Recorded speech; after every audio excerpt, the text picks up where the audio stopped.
Hello everyone, my name is Ishika and I am from Team Unlock Education. So आज का हमारा topic है chemical bonding. तो सबसे पहले हम बेसिक्स क्लियर करेंगे and then we will dive into the chapter. तो हम सबको पता है एटम क्या होता है।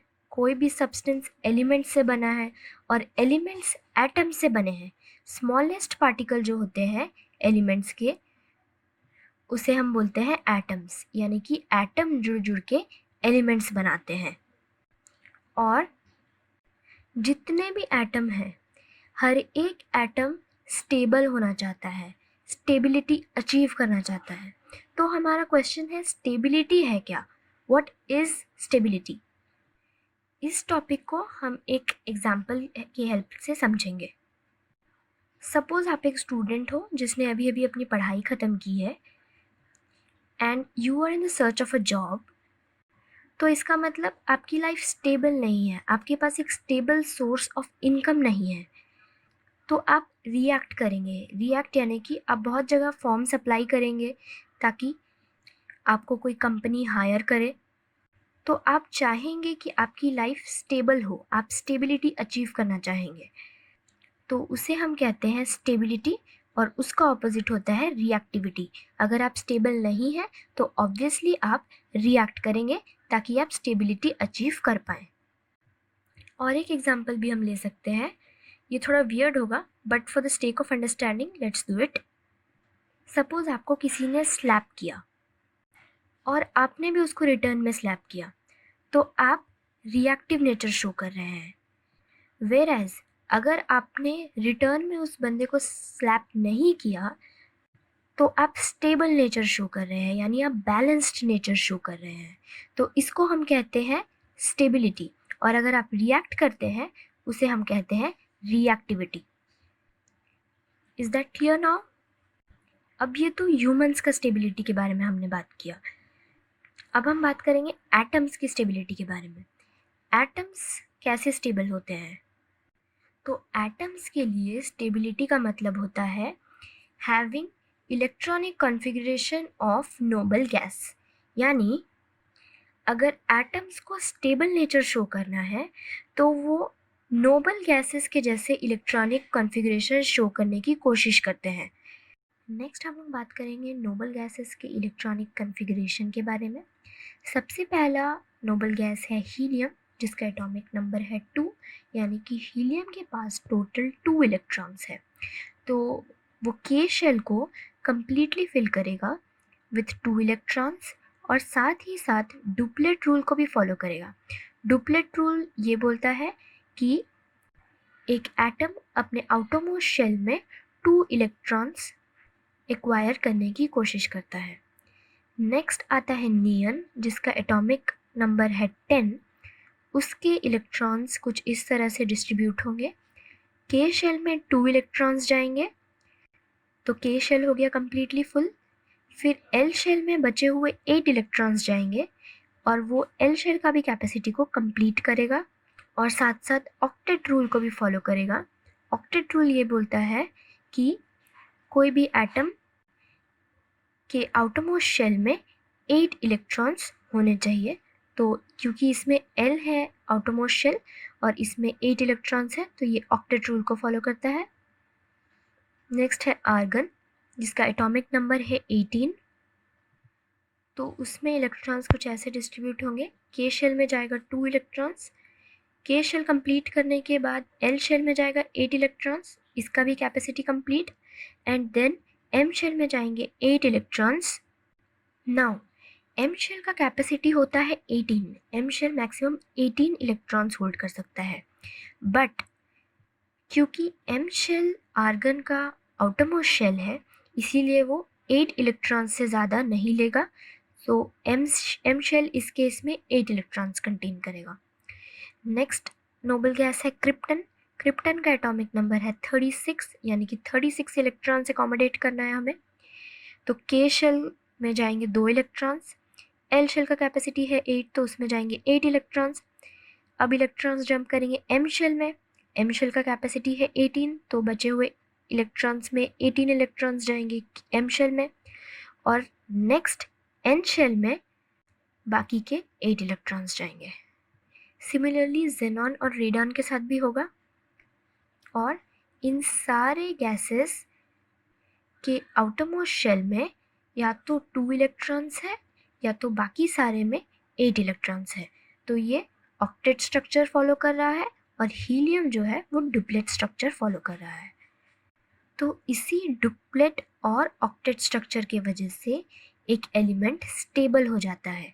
यानी कि अगर आउटरमोस्ट शेल का कैपेसिटी जो कि होता है 2 in case of duplet and 8 in case of octet full हो जाता है तो एलिमेंट स्टेबल कहलाता है और वो एलिमेंट और किसी एलिमेंट के साथ रिएक्ट नहीं करता and hence the element becomes inactive.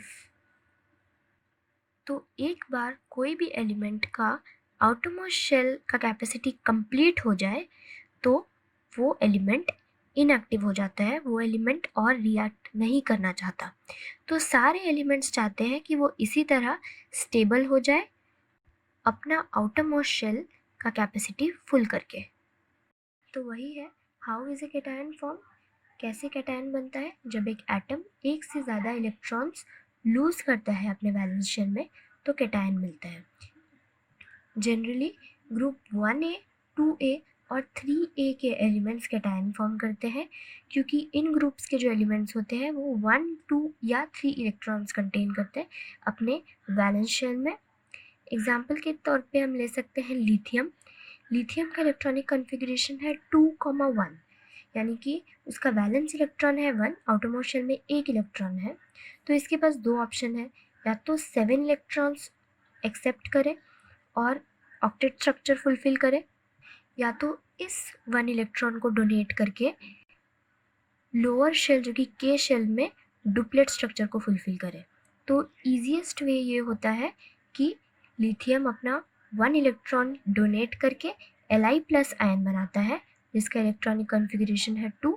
तो वो इस तरह से रिएक्शन है हमारा कि लिथियम 1 इलेक्ट्रॉन लूज करके Li प्लस आयन बनाता है। Same goes for sodium. Sodium के भी इलेक्ट्रॉनिक वैलेंस शेल में 1 इलेक्ट्रॉन होता है तो वो इस इलेक्ट्रॉन को लूज करके Na प्लस आयन फॉर्म करता है।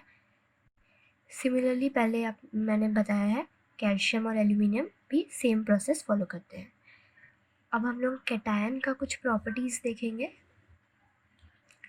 तो सबसे पहले ये है कि cation is smaller in size than its parental atom. यानी कि कैटायन जिस पेरेंट एटम से बना है वो कैटायन उससे छोटा होता है। ये इसलिए होता है क्योंकि इलेक्ट्रॉन्स लूज़ कर देता है एटम। अब जब इलेक्ट्रॉन्स लूज़ हो चुके हैं तो न्यूक्लियस में प्रोटॉन बढ़ चुका है। इलेक्ट्रॉन प्रोटॉन रेशियो में देखें तो प्रोटॉन का रेशियो ज़्यादा होता है। तो अब ये सारे प्रोटॉन उन इलेक्ट्रॉन्स को ग्रेटर फोर्स के साथ अट्रैक्ट करते हैं तो उस एटम का साइज़ अपने आप छोटा हो जाता है क्योंकि पुल बढ़ जाता है न्यूक्लियस का इलेक्ट्रॉन्स की तरफ। So cation is smaller in size than the parental atom. Next है cation has different properties than its parental atom. जब कैटायन फॉर्म होता है तो उसके पेरेंट एटम से उसका प्रॉपर्टीज़ अलग होता है। जैसे कि सोडियम एटम को अगर हम देखें, सोडियम ऑक्सीजन के साथ रिएक्ट करके सोडियम ऑक्साइड फॉर्म करता है और सोडियम वाटर के साथ रिएक्ट करके सोडियम हाइड्रोक्साइड फॉर्म करता है। बट सिमिलरली अगर हम सोडियम के आयन Na प्लस आयन को रिएक्ट करवाएंगे ऑक्सीजन के साथ तो वो ऑक्सीजन के साथ रिएक्ट नहीं करेगा, कोई कंपाउंड फॉर्म नहीं करेगा। और similarly Na plus ion water के साथ भी रिएक्ट नहीं करेगा क्योंकि अब ये सोडियम कैटायन बन चुका है और ये कैटायन अब स्टेबल है। इसका इलेक्ट्रॉनिक कॉन्फ़िगरेशन स्टेबल है। इसे ना तो इलेक्ट्रॉन्स चाहिए और ना ही इसे इलेक्ट्रॉन्स डोनेट करना है स्टेबल होने के लिए, इसीलिए सोडियम आयन रिएक्ट नहीं करता है। तो इसे हम बोलते हैं इनर्ट। सोडियम आयन इनर्ट हो जाता है क्योंकि उसका वैलेंस शेल में 8 इलेक्ट्रॉन्स फुल हो जाते हैं। Next is how is anion formed. Same वही है कि अगर एक एटम इलेक्ट्रॉन गेन करता है वैलेंस शेल में तो एनायन फॉर्म होता है। जैसे कि क्लोरीन एक इलेक्ट्रॉन गेन करके Cl माइनस आयन फॉर्म करता है। क्लोरीन का इलेक्ट्रॉनिक कॉन्फ़िगरेशन रहता है 2,8,7 और उसका एटॉमिक नंबर है 17। तो 17 इलेक्ट्रॉन्स एंड 17 प्रोटॉन्स रहते हैं। तो जब ये क्लोरीन अपने आउटरमोस्ट शेल को फिल करने के लिए एक इलेक्ट्रॉन एक्सेप्ट करता है तो इलेक्ट्रॉन बढ़ जाता है। तो 17 + 1 electron becomes 18 and proton remains the same 17 और फिर ये क्लोरीन का एनायन फॉर्म करता है विथ नेगेटिव चार्ज।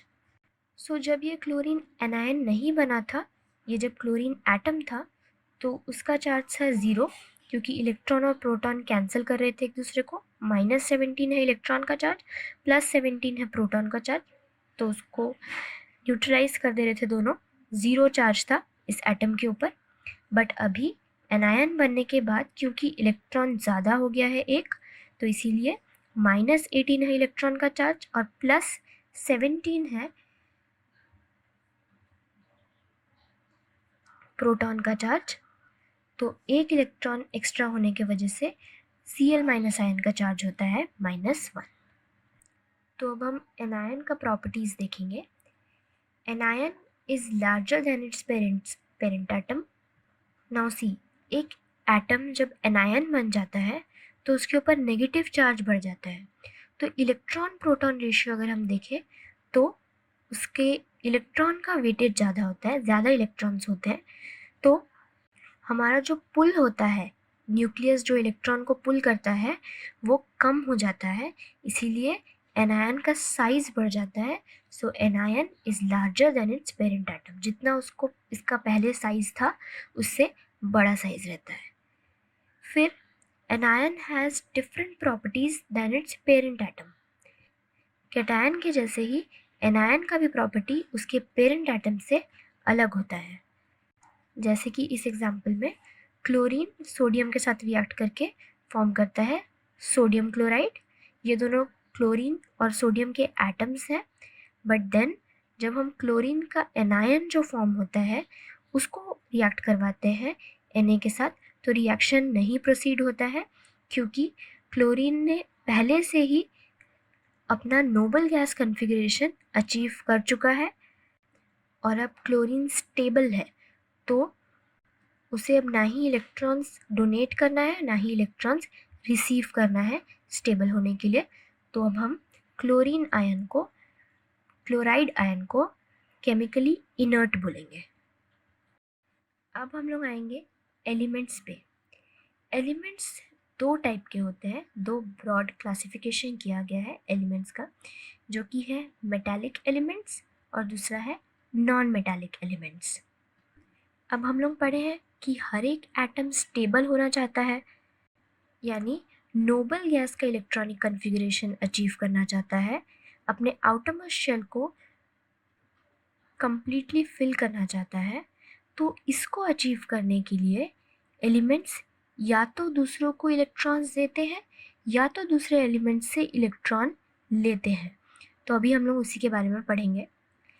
पहला आता है मेटालिक एलिमेंट्स, यानी कि ये एलिमेंट्स के एटम 1, 2 और 3 इलेक्ट्रॉन्स डोनेट करके आयंस फॉर्म करते हैं और इन आयंस को हम बोलते हैं पॉजिटिवली चार्ज्ड आयंस। क्योंकि ये इलेक्ट्रॉन डोनेट करते हैं तो इनके पास इलेक्ट्रॉन की कमी हो जाती है, तो इसीलिए उनके पास एक पॉजिटिव चार्ज आ जाता है प्रोटॉन बढ़ने के कारण। तो वो पॉजिटिवली चार्ज्ड आयंस बनाते हैं। या तो हम उसको इस तरह से भी बोल सकते हैं कि अगर एक एलिमेंट के एटम के आउटरमोस्ट शेल में 1, 2 और 3 इलेक्ट्रॉन्स है तो वो उन इलेक्ट्रॉन्स को डोनेट कर देता है, कोई दूसरे एलिमेंट को दे देता है। और अब उसके पास क्या बचा, लोअर शेल। वो लोअर शेल कम्प्लीटली फिल्ड रहता है, तो वो जो मेटालिक आयंस बनते हैं वो स्टेबल हो जाते हैं। नेक्स्ट है नॉन मेटालिक एलिमेंट्स। अब नॉन मेटालिक एलिमेंट्स स्टेबल होने के लिए 4, 3, 2 और 1 इलेक्ट्रॉन्स एक्सेप्ट करते हैं और नेगेटिवली चार्ज्ड आयंस बनते हैं। क्योंकि ये इलेक्ट्रॉन्स एक्सेप्ट करते हैं, इनका नेगेटिव चार्ज बढ़ता है, इसीलिए वो नेगेटिवली चार्ज्ड आयंस बनाते हैं। इसको हम इस तरह से भी बोल सकते हैं कि उनके वैलेंस शेल में 4, 5, 6 और 7 इलेक्ट्रॉन्स होते हैं। तो वो जो बाकी के बचे इलेक्ट्रॉन्स जो उनको चाहिए अपना इलेक्ट्रॉनिक कॉन्फ़िगरेशन को स्टेबल करने के लिए, वो दूसरे एलिमेंट से वो एक्सेप्ट करते हैं और फिर नेगेटिवली चार्ज्ड आयंस बना के स्टेबल हो जाते हैं। So next is ion. तो जब एटम्स इलेक्ट्रॉन्स लूज करते हैं या डोनेट करते हैं स्टेबिलिटी गेन करने के लिए, तो उनमें एक पॉजिटिव चार्ज आ जाता है, प्रोटॉन बढ़ जाता है, इसीलिए पॉजिटिव चार्ज आ जाता है।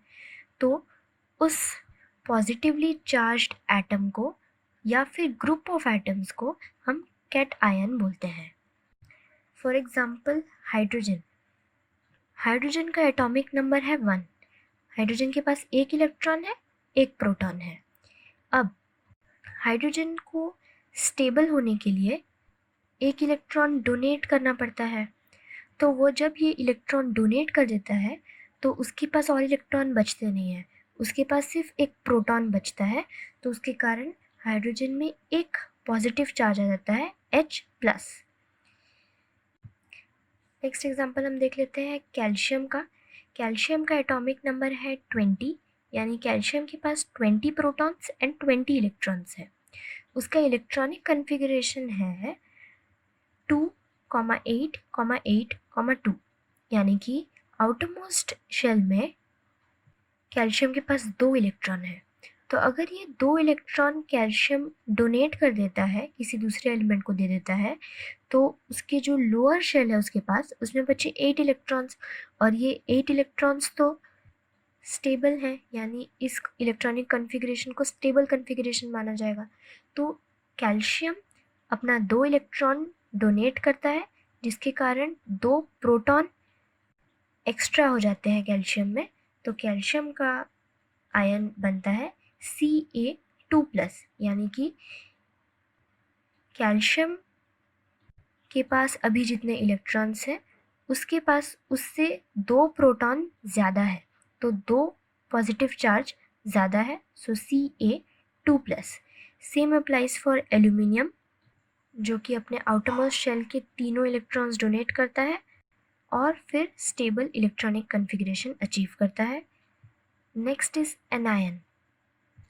अब एनायन का मतलब है जब भी कोई भी एटम इलेक्ट्रॉन्स रिसीव करता है, इलेक्ट्रॉन्स गेन करता है ताकि वो स्टेबल इलेक्ट्रॉनिक कन्फिगरेशन अचीव कर सके, तो उसमें इलेक्ट्रॉन प्रोटॉन रेशियो अगर हम देखें तो इलेक्ट्रॉन का रेशियो ज़्यादा होता है, नेगेटिव चार्ज बढ़ जाता है। इसीलिए इस नेगेटिवली चार्ज एटम को या ग्रुप ऑफ एटम्स को हम बोलते हैं एनायन। तो एनायंस का एग्जाम्पल है H- पहला, जिसको हम बोलते हैं हाइड्राइड आयन। अब हाइड्रोजन का एटॉमिक नंबर है 1, सो उसको स्टेबल इलेक्ट्रॉनिक कन्फिगरेशन करने के लिए वो एक इलेक्ट्रॉन रिसीव करता है, गेन करता है, तो उसका प्रोटॉन रहता है 1, और इस केस में उसका इलेक्ट्रॉन बढ़ जाता है और हो जाता है 2। तो एक इलेक्ट्रॉन एक्स्ट्रा हो जाता है, एक नेगेटिव चार्ज एक्स्ट्रा हो जाता है, तो हाइड्रोजन के ऊपर एक माइनस साइन हम लगाते हैं, यानी कि इसके इलेक्ट्रॉन प्रोटॉन रेशियो में एक इलेक्ट्रॉन एक्स्ट्रा है, तो एक माइनस चार्ज ऊपर आता है, जिसको हम कहते हैं हाइड्राइड आयन। नेक्स्ट है क्लोरीन। क्लोरीन एटम जब इलेक्ट्रॉन्स एक्सेप्ट करता है स्टेबल इलेक्ट्रॉनिक कन्फिगरेशन अचीव करने के लिए, तो उसको हम बोलते हैं क्लोराइड आयन। तो क्लोरीन में जो वैलेंस इलेक्ट्रॉन्स होते हैं वो होते हैं 7, तो उसको अपना ऑक्टेट स्ट्रक्चर पूरा करने के लिए सिर्फ एक इलेक्ट्रॉन एक्स्ट्रा चाहिए होता है, ताकि आउटरमोस्ट शेल में 8 इलेक्ट्रॉन्स कंप्लीट हो जाए। तो वो एक इलेक्ट्रॉन गेन करके Cl माइनस यानी कि क्लोराइड आयन बनाता है। तो इन सबको हम कहते हैं एनायन। Oxidation and reduction. तो सबसे पहले हम पढ़ेंगे ऑक्सीडेशन के बारे में। कोई भी एटम या आयन जब इलेक्ट्रॉन लूज करता है तो उस प्रोसेस को हम कहते हैं ऑक्सीडेशन। फॉर एग्जांपल X एक एटम है जो कि एक इलेक्ट्रॉन लूज कर रहा है अपने वैलेंस शेल से, तो वो फॉर्म करेगा X1+ आयन। तो उसमें एक पॉजिटिव चार्ज डेवलप होगा। तो क्योंकि इससे इलेक्ट्रॉन्स लूज हो रहे हैं तो इस प्रोसेस को हम ऑक्सीडेशन बोलेंगे। अगर हम एक आयन का भी एग्जांपल लिए, एक A2+ एक आयन है और उसमें से अगर एक इलेक्ट्रॉन लूज हो रहा है तो A3+ बनेगा, पॉजिटिव चार्ज बढ़ जाएगा क्योंकि एक इलेक्ट्रॉन निकल चुका है। तो इलेक्ट्रॉन और प्रोटॉन को कंपेयर करने से 3 एक्स्ट्रा प्रोटॉन अब हमें मिलेंगे, तो 3+ चार्ज डेवलप होगा इसके ऊपर। तो इससे भी हम बोलेंगे ऑक्सीडेशन। कहीं पे भी अगर इलेक्ट्रॉन्स लूज हो रहे हैं तो हम उसको ऑक्सीडेशन बोलते हैं। और जो भी एटम या आयन इलेक्ट्रॉन्स लूज कर रहा है उसे हम रिड्यूसिंग एजेंट कहते हैं। जैसे यहाँ पे X एटम और A2+ आयन इलेक्ट्रॉन्स लूज कर रहा है तो ये दोनों हुए रिड्यूसिंग एजेंट। नेक्स्ट है रिडक्शन। इस प्रोसेस में अगर कोई भी एटम या आयन इलेक्ट्रॉन गेन कर रहा है तो उसे हम कहेंगे रिडक्शन प्रोसेस। जैसे कि एक एटम है Y, वो एक इलेक्ट्रॉन गेन कर रहा है तो उस पर एक नेगेटिव चार्ज आ जाएगा, Y- आयन फॉर्म होगा। और एक आयन है A3+, उसमें इलेक्ट्रॉन ऐड हो रहा है तो आयन जो बनेगा दूसरा वो होगा A2+। तो इस प्रोसेस को हम बोलेंगे रिडक्शन, जिसमें इलेक्ट्रॉन्स ऐड हो रहे हैं किसी भी एटम या आयन में। अब जिस एटम या आयन में इलेक्ट्रॉन्स ऐड होते हैं उसे हम बोलते हैं ऑक्सीडाइजिंग एजेंट। यहाँ पे एटम Y और आयन A3+ ऑक्सीडाइजिंग एजेंट है, यानी कि इसके वजह से रिडक्शन प्रोसेस कैरी आउट हो रहा है। तो जिस एटम या आयन के वजह से रिडक्शन प्रोसेस होगा उसे हम बोलेंगे ऑक्सीडाइजिंग एजेंट, और जिस एटम या आयन के वजह से ऑक्सीडेशन प्रोसेस होगा उसे हम बोलेंगे reducing agent. Next is redox reaction. Redox reaction एक ऐसा रिएक्शन है जिसमें ये दोनों प्रोसेस जो हम लोग पढ़े, ऑक्सीडेशन और रिडक्शन, एक साथ किया जाता है। सो इसका डेफिनेशन है a reaction in which oxidation and reduction takes place simultaneously is called a redox reaction. तो हम यहाँ पे एक एग्जाम्पल लेंगे। Copper oxide when reacts with water give copper hydroxide. तो इस रिएक्शन में ऑक्सीडेशन और रिडक्शन एक साथ हो रहा है। वो कैसे? इस रिएक्शन में Cu+ एक इलेक्ट्रॉन लूज करता है और बनता है Cu2+। तो यहाँ पे इलेक्ट्रॉन लूज हो रहा है तो हम इस प्रोसेस को बोलेंगे ऑक्सीडेशन। वहीं पे वाटर का जो OH पार्ट है उसमें इलेक्ट्रॉन ऐड हो रहा है तो उसमें माइनस चार्ज आ जाएगा, तो वो होगा OH- आयन। तो इसमें इलेक्ट्रॉन्स ऐड हो रहा है तो इस प्रोसेस को हम बोलेंगे रिडक्शन। अब जब हम दोनों को कंबाइन करेंगे तो उसे हम रिडॉक्स रिएक्शन बोलेंगे। तो रिडॉक्स रिएक्शन में oxidation process and reduction process एक साथ होता है, जिसमें एक एटम इलेक्ट्रॉन लूज करता है और दूसरा एटम उसी लॉस्ट इलेक्ट्रॉन को एक्सेप्ट करता है। और इलेक्ट्रॉन लूज और एक्सेप्ट करने के बाद जो आयन्स बने हैं A+ B-, इस केस में Cu2+ और OH-, ये दोनों इलेक्ट्रोस्टैटिक फोर्स ऑफ अट्रैक्शन से एक दूसरे को पुल करते हैं और एक बॉन्ड बनाते हैं जिसको हम बोलते हैं ionic bond. The oppositely charge particles formed above attract each other by electrostatic force of attraction as electroviolent or ionic bond.